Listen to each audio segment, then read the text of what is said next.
What do these people need to get started? Why aren't they starting? We all know the answer is fear.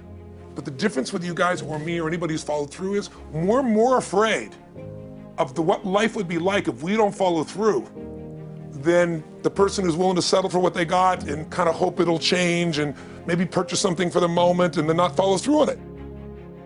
It's almost like people, overachievers, have a little more fear. They're a little more afraid of missing out. They're afraid of not being there, or they got a strong enough reason to follow through. So I'd say if you're looking at home, you want to give somebody some value, go, where do I start? I'm sick of this. That's a damn good place.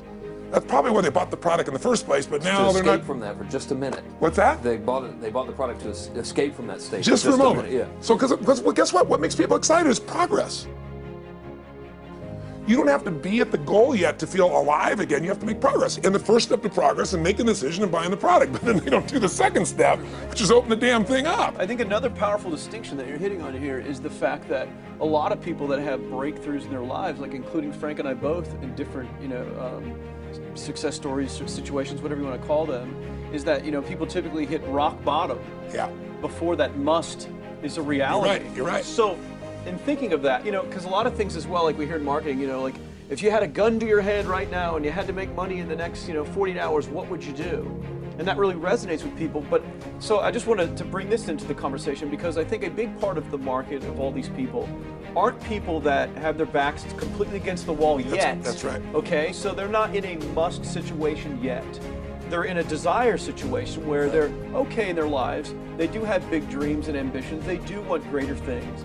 But it's not pushing them yet to the point where they will do what it takes to master something. Must. So what do you think? How do people go from not having their backs against the wall when they have no choice to say, I'm totally sick of this, to conditioning their minds to go from their situation where they are, which may be okay, to getting something greater? Well, think about this.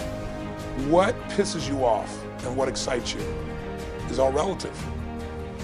$300 a week, no, $2,500 excites him more, that memory to this day, than even the $1 million he did in the first 24-hour version, right? Or you breaking the 4-minute mile, $1 million. That must have been out of your mind. Tell me about that for a second. What did that feel like?